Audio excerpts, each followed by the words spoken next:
Hi, everyone. My name is Matt Kissick. I'm a user experience designer with Blink. I'm in our San Francisco studio, but we're super excited to have you here at our San Diego studio. So, for those of you who don't know, Blink is a UX design and research firm, and what we do is it's awesome. we like to work with fantastic companies, and we like to create great products, experiences, and concepts. And in this case, I'm going to talk to you about a concept that we worked on for Atari VCS. I'm going to walk you through kind of the overall process we went through to help them set up a North Star, or just kind of a target to try to hit for a conceptual UI. And this, of course, is for their upcoming console, or foray back into the living room with the Atari VCS. I'm going to see if this clicker works. It does. Okay, cool. So Atari asked us to create an evocative new interface that honors Atari's rich history while moving it in an exciting modern direction. Great. What does that mean? So the idea behind this is they came to us looking for a bit of help to figure out what the GUI, or the graphical user interface, or basically what you see on the TV for this console could be, and how we could kind of push those limits for a company that was kind of rediscovering themselves. We all know Atari from the past, the 2600, pretty much the pioneers of video gaming. But what does a new Atari look like, and how can we honor that past while not just copy-pasting it? So we had the Atari team to our studio in San Francisco, and we got things started with a workshop. And workshops are one of my favorite things because they're a great way of just getting a dialogue started and try to figure out what people are thinking and things they may not know how to say, but know how to maybe express with a dot or a word or an image. So a couple of workshop techniques that we went through really helped us set up our design tenets, or basically, what are we going to look back to when we're designing this to figure out, is this the right thing? Is this the right direction we're going for? And is this from the voice of our client, Atari? So one of the ones we did was basically picking words. So we had a huge amount of descriptive words, and we asked the client to kind of go through and pick out words that they felt best represented what they imagined this product to be. And especially ones they imagined it wasn't. So, words that we should totally avoid. And what this really helped us do is, as we started designing and as we started putting screens together and putting experiences together, we could look back at them and go, is this, let's say a word was ambitious, let's say. I know that's one up there. Is this ambitious? No, it seems a little safe. Okay, let's try something a little more risky, right? Let's be a little more ambitious. That's just an example. I don't think that was actually one of the words, but it's on the screen. And then one of my favorite ones is something called continuums. And what I really like about this is, how sometimes there's a lot of people in a room, sometimes it's tough for everyone to have a voice. And I think what's great about workshops is it really levels that playing field, So continuums is basically putting two very different words next to each other. It's hard to talk. Move my hands to the mic. So an example would be like retro, futuristic, right? So that's one of the ones we had on there. And a lot of the time, you get everyone putting a dot on one side, and you go, perfect, this is the path we're going down. But what I love is sometimes you'll get 4 people with a dot on one side, and you get that one dot all the way on the other side. And that might be something that someone feels really strongly for, or maybe something that after a while they might go, oh, you know what, maybe my dot needs to go on the other side. But what I love about that is, for the people that may not have a voice, they can really express what they feel just by putting that dot on that continuum. And it really started a lot of great dialogues. We had really good discussions because someone would put something that was slightly contrasting to somebody else, and we'd go, okay, well, what do you think about that? Like, why did you put that there, and why is that so different? And it started a dialogue, and it pulls a lot of quotes, and we got some really great quotes out of it, and I'll show you one that I loved. You also see just on the back, we've got tons of images. So we actually pulled kind of our whole Blink studios. So we've got studios in Seattle, San Francisco, San Diego, Austin, Boston. We said, post images, post motion studies that you feel are like great inspiration for video games or futuristic or whatever you want. Just post things that when you think Atari, what would you put up there? And we put them up on the wall, so when the client walked in, they're like, oh my God, look at all these images. And we had them pick images off the wall. And they describe them, say what they felt about them, why they picked them. And they'd also pick ones that they thought were terrible, and they go, don't do this. This is horrible. Put this aside, and I never want to see this ever again, which is great as well because we know what to avoid. Last thing you want to do is when you go into your first client reviews to show them something that they absolutely hate. So they picked a couple images for us. Oop, I back. And these are some of the images that really resonated with them. You're going to notice a lot of depth here. Use of light, obviously the Atari from Blade Runner is a classic. They love that. But depth and this kind of retrofuturism were definitely something that came out from that. And so that was a great inspiration for us to start designing. But one of my favorite things is the quote that we got from this, from the client, which was, "It should feel like it felt and not try to look the way it looked then." Again, like I said, we don't want to copy paste this thing, but like, how do you honor the tradition of such a huge company that has such a storied past when it comes to video games without, just completely reusing it? Not to mention, it's also a company that's never really had an interface, right? So what does that interface look like? How do you put together an interface for a company that was largely in an era when that wasn't a thing?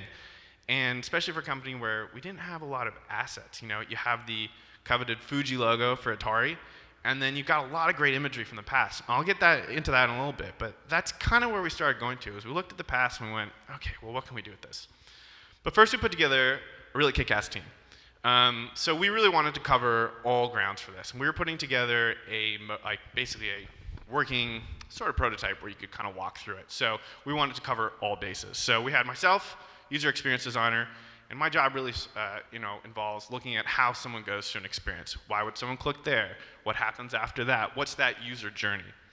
We had Josh, who is an amazing visual designer, who helped us capture what does that look like? What does this future UI look like? Kuba, amazing motion designer. You can't really show an interface without showing how it moves, how it feels, right? That's so much a part of it. When you kind of move on a joystick and you have that feeling of moving around, that's an important bit. We had some great oversight as well, too, from our creative officer, strategy officer, a fantastic project manager, and Lance, who was very much involved in the client relations side of things. So like I mentioned, we looked at the past. We didn't have a lot at our disposal. So this is a great book that we look to a lot called The Art of Atari, and it's full of just amazing images from both their branding, their marketing, both conceptual, both things that you saw on the box art.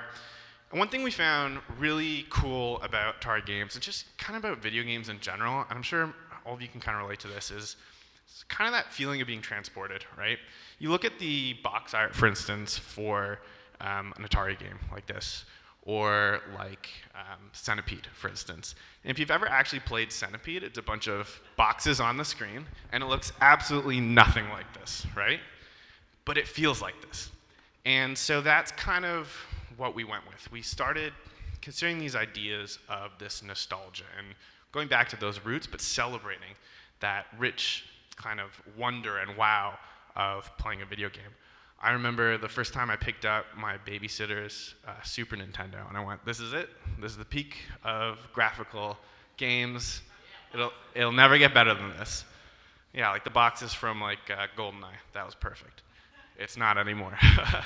So we started looking at that, and then one image that came up a lot that we felt was super cool was this one. This was for some HBO promo that they did, like that HBO did in the past. But we really loved these spaces, and we called this a dollhouse, and then eventually started talking about portals. And the concept we started building around was this idea of being transported into a game or transporting into a portal. When you put that cartridge in and you press play and whew, you're in. You're starting the experience, right? And you're kind of you're lost. You're into that world. So this also ties a little bit to some of the imagery we saw them pick, right? They talked a lot about depth. They talked a lot about color and brightness. So that's really a big thing that instigated this, is we're like, okay, cool. How do we take that depth? How do we create that feeling of wonder and nostalgia? And that's where these ideas of portals kind of came from. So I'm going to show you now is a very, it's basically teasing you with this. Showing you basically what they've shown on their blog already, because this is a concept. So they're taking this, they're going to work with this, and they're going to create a product out of it. So none of this is final, but it's going to give you an idea of the intro and the load-in. And some things to look out at is we're trying to call back to the past, but kind of have a slightly futuristic, welcome to the modern era as you jump in. And you're going to see a little hint of those portals and those boxes in the load-in. And then it is going to cut off, and you're going to feel like I've totally gypped you.